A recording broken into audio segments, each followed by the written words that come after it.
One of the craziest things I've ever heard is if we stop talking about racism, it'll go away, right? That's the craziest thing I've ever heard of.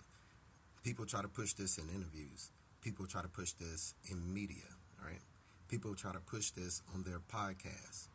So much so that even black people have begun parroting this particular ideology.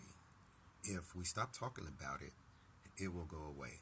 I think I talked about this before on my channel, right? Where I talked about, well, where in any other reality, in any other profession, in any other mission, is that applicable? Is that something that makes sense? Where else in your life is that something that is a logical thought, right? And when I look and I listen to people, right, I think to myself, what must these people think our brain capacities are like? What must these people think our IQs are like? You know what I mean? Our ability to critically think about things. So let me get this straight. You're trying to tell me that if we stop talking about the problem, the systems of racism, that all of a sudden they'll go away.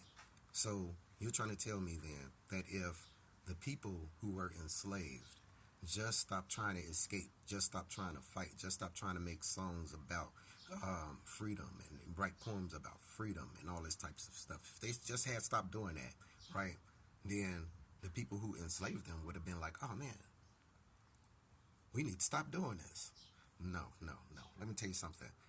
The biggest motivator for change is discomfort.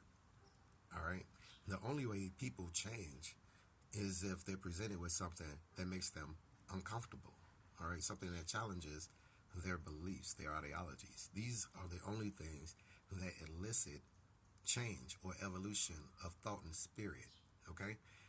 Name any time, right, where you went through something that was traumatic or painful, and when you got to the other side of it, you wasn't stronger as a result. All right. Now, here's the thing: the squeaky wheel gets the oil of the grease. All right. Now, a lot of people may say, "Well, the squeaky wheel also gets changed." Now, I'm a mechanic. You know, I'm an engineer. That's my background. All right. That's what I do. So I deal with a lot of squeaky wheels, it's squeaky parts, and squeaky bearings, and all types of things like that. And I'm gonna have to tell you, no, it doesn't get changed. The bearings that cause fires and cause damage, stuff like that, the things that aren't operating the way that they're supposed to operate, those things get changed. All right. The squeaky wheel just get some oil, just get some grease. Why am I going to change out a whole system part and spend all that money and time and everything when all I need to do is just throw some WD-40 on it? All right. Now, but the thing is, what was it? The high nail gets hammered. You know, basically, the things that I see that are out of line, things that bring attention to something that's not in the state that it's supposed to be, they get that attention. The quiet stuff, no, no, no. In medical, you know what I mean? If you go to the doctor and the doctor look at you and just be like, you ask the doctor, hey, is everything fine? And the doctor be like, have a great day. You know what I'm saying? And he's just silent on what your diagnosis is. You mean to tell me that the doctor is doing that so that you can miraculously get well? No, no, no. If you see a pothole in the street, you know, every time people drive down the street, they messing up their cars and everything, suspension, you know, shocks all over the ground, you know, kids tripping all in it. But no, we're not going to say nothing because the more silent we are, the better chance that this pothole is going to be fixed, right? So that isn't a logical thought. And to sit here and to try to get people to think along those lines, hey, if we just stop talking about racism, it'll go away. You know what I mean?